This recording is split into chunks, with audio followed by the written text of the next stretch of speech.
नमस्कार मित्रों, मैं सुवेग सिंह चौहान आप सभी का success with Mantra YouTube channel पर हार्दिक स्वागत करता हूं। मित्रों, आज हम एक चर्चित विषय श्रद्धा मर्डर केस पर चर्चा करने वाले हैं। श्रद्धा मर्डर केस जो 18 मई 2022 को एक 27 वर्षीय बालिका श्रद्धा वालकर की आफ्ताब पूनावाला नाम के एक व्यक्ति ने हत्या कर दी और उसके 35 टुकड़े करके उत्तराखंड, दिल्ली और हिमाचल प्रदेश के अलग अलग जंगली क्षेत्रों में फेंक दिया। श्रद्धा महाराष्ट्र के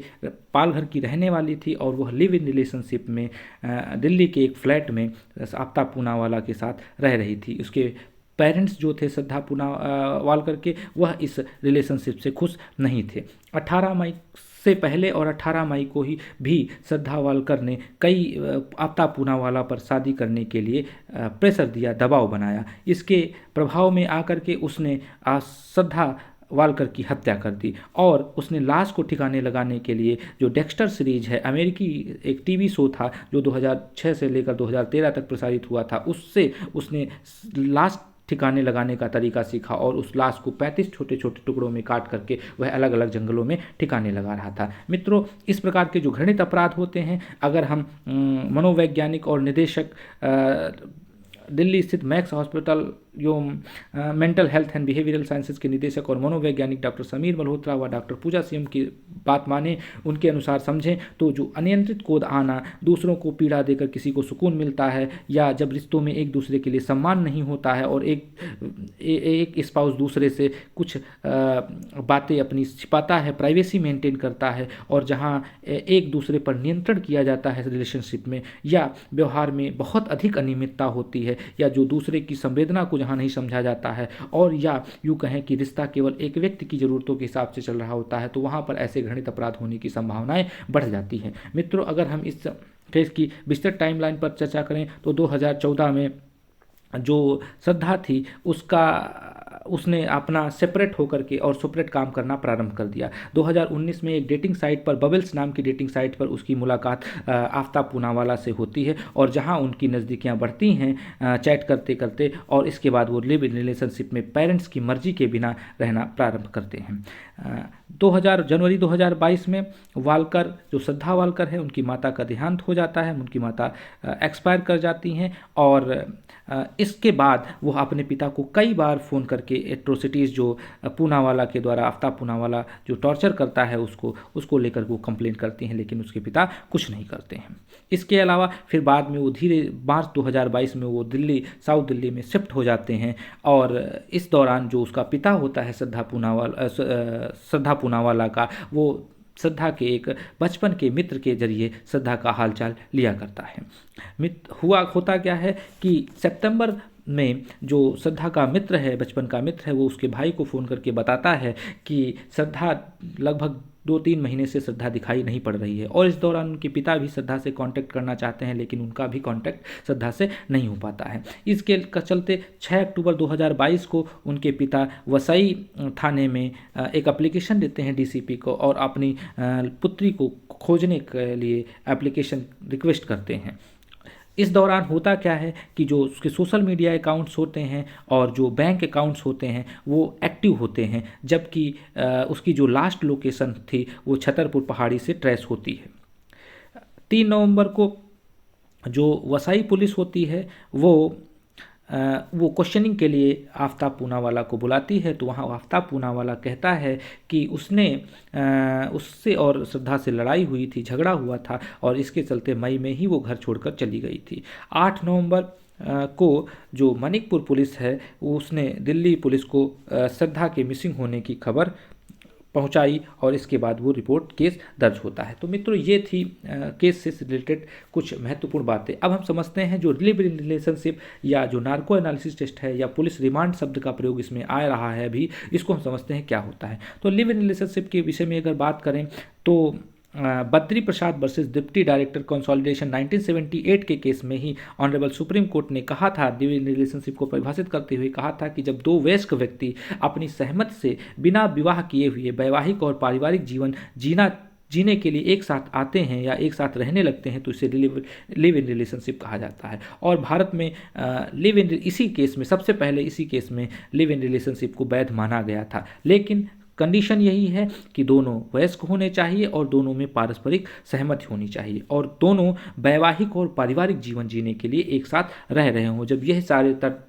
इंग्रेडिएंट्स पूरे होते हैं तो वो लिव इन रिलेशनशिप की कैटेगरी में आती है। मित्रों, इसके अलावा लिव इन रिलेशनशिप की वैधता की बात करें तो लता सिंह बनाम उत्तर प्रदेश राज्य 2006 के मामले में माननीय सर्वोच्च न्यायालय ने कहा था कि हालांकि live in relationship Bharatiya Samaj में अनैतिक माना जाता है लेकिन वो विधिक दृष्टि से वैध है, उसमें किसी भी प्रकार की कोई समस्या नहीं है। एक और महत्वपूर्ण केस जिस खुशबू बनाम कनियामल और अन्य 2010 के मामले में भी सर्वोच्च न्यायालय ने कहा था कि एक साथ रहना वो भारत के संविधान के अनुच्छेद 21 के द्वारा जीवन के अधिकार में सम्मिलित है और अतः इस आधार पर अनुच्छेद 21 के तहत लिव इन रिलेशनशिप भारत में वैध है। हालांकि ये समाज द्वारा अनैतिक जरूर होता है लेकिन ये अवैध नहीं है। इसी प्रकार एक केस हुआ था इंदिरा शर्मा वर्सेस BKB शर्मा 2013 के मामले में सुप्रीम कोर्ट ने कहा था कि अगर दोनों साथी अविवाहित हैं और आपसी सहमत से किसी संबंध में प्रवेश करना चाहते हैं या कर रहे हैं तो यह कोई अपराध नहीं होता है। हालांकि ये जो समाज इसको भले ही अपराध मानता हो लेकिन विधि इसको अपराध नहीं मानती है, इसलिए यह लिव इन रिलेशनशिप भारत में कानूनी रूप से वैध है। मित्रों, इसके अलावा एक केस अभी हम रिसेंट केसेस की बात करें तो गुलजा कुमारी बनाम पंजाब राज्य 2021 के मामले में पंजाब और हरियाणा राज्य ने लिव इन रिलेशनशिप को अवैध माना और उन्होंने सर्वोच्च न्यायालय के न्याय निर्णय के इतर जाते हुए निर्णय दिया, लेकिन इसकी बहुत आलोचना हुई। इसके परिणाम स्वरूप फिर पंजाब और हरियाणा हाई कोर्ट ने अपने निर्णय को परिवर्तित किया और लिव इन रिलेशनशिप को वैध माना। इसके अलावा मित्रों, रोहित कुमार बनाम केंद्र शासित प्रदेश चंडीगढ़ और अन्य 2022 के मामले में पंजाब और हरियाणा राज्य उच्च न्यायालय ने केंद्र सरकार को लिव इन रिलेशनशिप से निपटने के लिए कहा कि हमारे पास कोई ऐसी विधि नहीं है जिसके आधार पर हम इसको निपटा सकें, इसका निपटारा कर सकें, इसको डिस्पोजल कर सकें। तो इसलिए उसने केंद्र सरकार से ये रिक्वेस्ट की कि आप इस संदर्भ में कोई लॉ बनाइए। अभी हमारे पास कुछ नहीं है इससे डील करने के लिए। हाँ, जो वयस्कता अधिनियम 1875 है उसमें ये कहा गया है कि अगर दो लोग वयस्क हो गए हैं तो वो किसी भी रिलेशनशिप में जा सकते हैं और वो वहाँ पर वो अगर कंसेंट से किसी रिलेशनशिप में जाते हैं तो उसमें किसी भी प्रकार की कोई समस्या नहीं है। जब ये लॉ आ जाएगा तो लॉ के आधार पर हम उसकी वैलिडिटी को चेक कर सकते हैं। तो रोहित कुमार बनाम केंद्र शासित प्रदेश चंडीगढ़ और अन्य के मामले में उच्च न्यायालय, हरियाणा उच्च न्यायालय, पंजाब और हरियाणा उच्च न्यायालय ने एक स्ट्रांग लॉ बनाने की बात कही। अगर मित्रों हम बात करें अभिषेक चौहान बनाम मध्य प्रदेश राज्य 2022 का ये भी केस है, तो इसमें मध्य प्रदेश उच्च न्यायालय ने कहा कि लिव इन रिलेशनशिप भारत के संविधान के अनुच्छेद 21 के तहत गारंटी कृत जो जीवन का अधिकार है उसका एक बाई प्रोडक्ट है और इसको बाई प्रोडक्ट के रूप में वर्णित किया और कहा कि यह जो बाई प्रोडक्ट है यह समाज में जो कामुक व्यवहार को बढ़ावा देता है और इससे यौन अपराधों में बढ़ावा होता है। इसके संदर्भ में उसने NCRB की रिपोर्ट का भी हवाला दिया और कहा कि जब से ये लिव इन रिलेशनशिप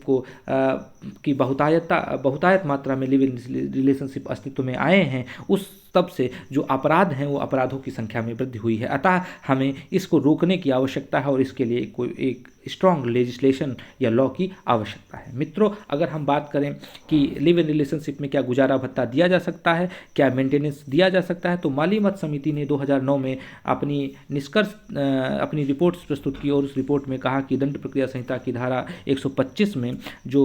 मेंटेनेंस की बात की गई है उस मेंटेनेंस की जो परिभाषा है वहाँ पर उसको संशोधित किया जाए ताकि सभी प्रकार की महिलाएं अर्थात वह महिलाएं जो लिव इन रिलेशनशिप में रह रही हैं वो भी इसे प्राप्त कर सकें। इसके परिणाम स्वरूप ही अभिजीत भीखा सेठ ओंटी बनाम महाराष्ट्र राज्य और अन्य 2009 के मामले में कहा गया, सुप्रीम कोर्ट ने कहा कि एक महिला जो लिव इन रिलेशनशिप में रह रही है वह भी धारा 125 के तहत गुजारा भत्ते की मांग कर सकती है और उसको भी मेंटेनेंस मिलना चाहिए क्योंकि वहाँ पर धारा 125 के तहत शादी को साबित करने की कोई आवश्यकता नहीं है। जब शादी के एग्जिस्टेंस को साबित करने की आवश्यकता नहीं है तो वह भी जो महिला लिव इन रिलेशनशिप में रह रही है वह भी गुजारा भत्ता प्राप्त कर सकती है। मित्रों, अगर हम बात करें रिमांड क्या होती है तो अगर हम विधि में बात करें तो विधि में विचारण होने तक, जब ट्रायल होता है, ट्रायल होने तक अगर किसी अभियुक्त व्यक्ति को हिरासत में भेज दिया जाता है तो इसे रिमांड कहा जाता है। और रिमांड यह दो प्रकार की होती है, एक तो पुलिस रिमांड होती है, दूसरा जुडिशियल रिमांड होती है या जुडिशियल कस्टडी या पुलिस कस्टडी होती है। जब संबंधित व्यक्ति को कोर्ट में पेश किए जाने के बाद मजिस्ट्रेट उसे पुलिस को नहीं सौंपता है और वह अपने संरक्षण में रखता है तो उसे न्याय की हिरासत यानी न्यायिक हिरासत या जुडिशियल कस्टडी के नाम से जाना जाता है। मित्रों, न्यायिक हिरासत में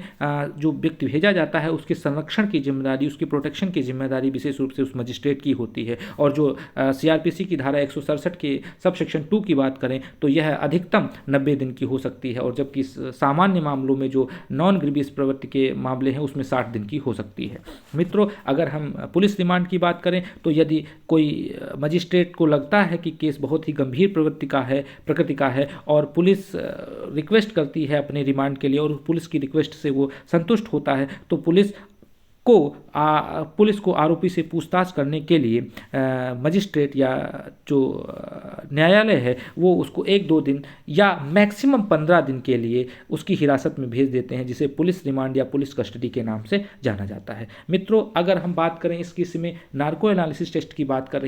हो रही है। नार्को एनालिसिस टेस्ट क्या होता है? तो यह एक ऐसा टेस्ट है जिसका प्रयोग न्यायालय या मजिस्ट्रेट के आदेश पर अपराधियों के ऊपर किया जाता है और ऐसे अपराधियों पर किया जाता है जिनसे संभावना होती है कि ये सत्य को छुपा रहे हैं, इनसे कुछ नया सत्य सामने निकल सकता है। इसे ट्रथ ड्रग या ट्रथ सीरम के नाम से भी जाना जाता है। इसमें सोडियम पेंटोथॉल नाम का एक इंजेक्शन दिया जाता है जिससे व्यक्ति आत्मचेतना खो देता है, यानी वो एक अचेतन अवस्था में आ जाता है। और उसमें कहता है कि जब वो अचेतन अवस्था में आ जाता है तो ऐसी स्थिति में वह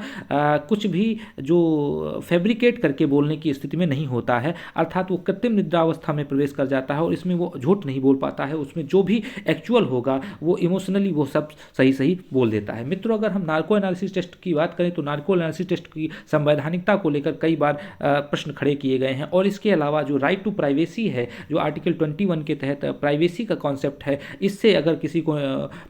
सोडियम पेंटोथॉल का इंजेक्शन देकर के उससे अगर कोई जानकारी निकाली जा रही है तो ये तो उसकी राइट टू प्राइवेसी के अगेंस्ट भी है। इसको कॉन्स्टिट्यूशनलिटी को लेकर कई बार प्रश्न उठे हैं। मित्रों, अगर हम बात करें संविधान का अनुच्छेद 21 और अनुच्छेद 20(3) के प्रावधानों के तहत इसकी वैधता पर प्रश्न लगाए गए हैं। 20(3) ये कहता है कि कोई भी व्यक्ति जिस पर अपराध का आरोप लगाया गया है उसे अपने खिलाफ गवाही देने के लिए मजबूर नहीं किया जा सकता है। राइट अगेंस्ट सेल्फ इनक्रिमिनेशन की बात 20(3) कहता है। वहीं पर आर्टिकल 21 बात करता है जीवन का अधिकार, और जीवन के अधिकार में राइट टू प्राइवेसी यानी निजता का अधिकार भी सम्मिलित है। मित्रों, सेल्वी मुरुगसेन बनाम कर्नाटक राज्य 2010 के मामले में कर्नाटक उच्च न्यायालय ने कहा था किसी अपराध के बारे में जानकारी देना प्रत्येक व्यक्ति का कर्तव्य है और संविधान का अनुच्छेद 20(3) अपराध प्राप्त करने की प्रक्रिया में बाधा नहीं बन सकता। अर्थात सेल्वी बनाम कर्नाटक राज्य 2010 के मामले में यह स्पष्ट कर दिया गया था कि 20(3) का नार्को एनालिसिस टेस्ट किसी भी प्रकार से 20(3) का वायलेशन नहीं करता है। मित्रों, अगर हम बात करें कि कंसेंट की, तो जनरली प्रयास ये होना चाहिए कि नार्को एनालिसिस टेस्ट तभी किया जाना चाहिए जब जो